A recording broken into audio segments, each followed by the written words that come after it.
आकाशवाणी भोपाल से प्रस्तुत है साप्ताहिक विधानसभा समीक्षा। आलेख सतीश एलिया, वाचन स्वर प्रशांत सेंगर। मध्यप्रदेश की 16वीं विधानसभा का 9 बैठकों वाला 13 दिवसीय दूसरा सत्र बुधवार को आरंभ हुआ। सदन में सप्ताह के तीनों कामकाजी दिन हंगामे भरे रहे। इस बजट सत्र का आगाज राज्यपाल के अभिभाषण से हुआ। विपक्षी दल कांग्रेस के सदस्यों ने अभिभाषण के दौरान भारी हंगामा किया। राज्यपाल पूरा अभिभाषण भी नहीं पढ़ सके। फिर विधानसभा अध्यक्ष ने अभिभाषण को सदन में पूरा पढ़ा हुआ मानने की घोषणा की। हंगामे के बीच अभिभाषण पर धन्यवाद का प्रस्ताव पेश किए जाने के बाद सदन की कार्यवाही दिन भर के लिए स्थगित कर दी गई। कांग्रेस के विधायकों ने भाजपा के संकल्प पत्र की प्रतियां सदन में लहराई और नारेबाजी शुरू कर दी।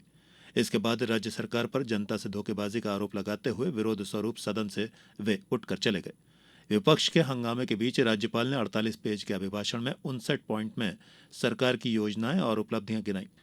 अभिभाषण में राज्यपाल ने न केवल प्रदेश की मोहन यादव सरकार की तारीफ की, बल्कि केंद्र की नरेंद्र मोदी सरकार की जनहितैषी योजनाओं का भी जिक्र किया। राज्यपाल ने अपने अभिभाषण में मध्यप्रदेश सरकार की उपलब्धियां गिनाते हुए कहा कि विकसित भारत संकल्प यात्रा में 50 लाख से अधिक लोगों को लाभान्वित किया गया है।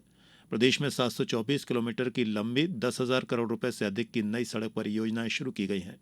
सिंचाई और पेयजल के लिए सरकार की योजनाओं का जिक्र करते हुए राज्यपाल ने बताया कि आने वाले समय में केन बेतवा और पार्वती काली सिंध चंबल लिंक परियोजना प्रदेश के विकास में मील का पत्थर साबित होगी। राज्य सरकार के पीएम जनमन योजना अंतर्गत विशेष पिछड़ी जनजाति के हित में विभिन्न काम शुरू करने के निर्णय से 23 जिलों में बैगा, सहरिया और भारिया जनजाति के 11 लाख से अधिक भाई बहन लाभान्वित होंगे। राज्यपाल ने कहा कि प्रदेश में आईआईटी जैसे प्रतिष्ठित संस्थानों के माध्यम से फ्यूचर जॉब स्किल कोर्सेज में 7,000 युवाओं को प्रशिक्षण दिलाए जाने की योजना है। विश्वविद्यालय के छात्र छात्राओं के लिए अंक सूची और उपाधियों को डिजी लॉकर में अपलोड करने की व्यवस्था भी लागू की जा रही है। युवाओं के कौशल विकास और रोजगार पर फोकस करते हुए महाविद्यालयों में बाजार की जरूरतों के आधार पर सर्टिफिकेट और डिप्लोमा कोर्स भी प्रारंभ किए गए हैं। प्रदेश में 4 ग्लोबल पार्क भी विकसित किए जा रहे हैं। राज्यपाल के अभिभाषण पर धन्यवाद प्रस्ताव भाजपा विधायक रामेश्वर शर्मा ने प्रस्तुत किया। सत्र के दूसरे दिन गुरुवार को हरदा जिले के ग्राम बैरागढ़ में संचालित पटाखा कारखाने में 6 फरवरी को हुए विस्फोट का मामला सदन में गूंजा।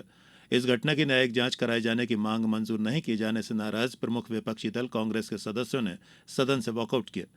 मंगलवार को हुए इस भीषण विस्फोट के मामले पर गुरुवार को सदन का कामकाज रोककर चर्चा कराई गई। कांग्रेस विधायक दल के उपनेता हेमंत कटारे, कांग्रेस के ही रामनिवास रावत, सुरेश राजे और फूल सिंह बरैया सहित कुछ अन्य सदस्यों ने यह मामला स्थगन प्रस्ताव के माध्यम से सदन में उठाया।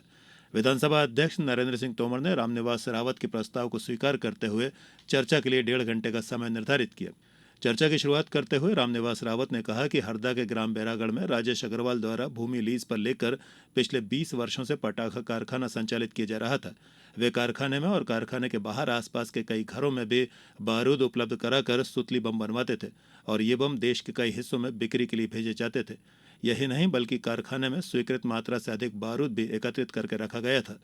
इन्हीं तैयार किए जा रहे पटाखों और बारूद में 6 फरवरी को आग लगने से कारखाने में विस्फोट हो गया था।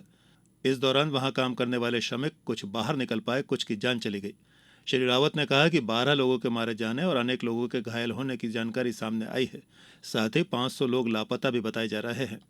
नेता प्रतिपक्ष उमंग सिंघार ने घटना की न्यायिक जांच कराए जाने की मांग करते हुए सरकार को आरोपों के घेरे में खड़ा किया।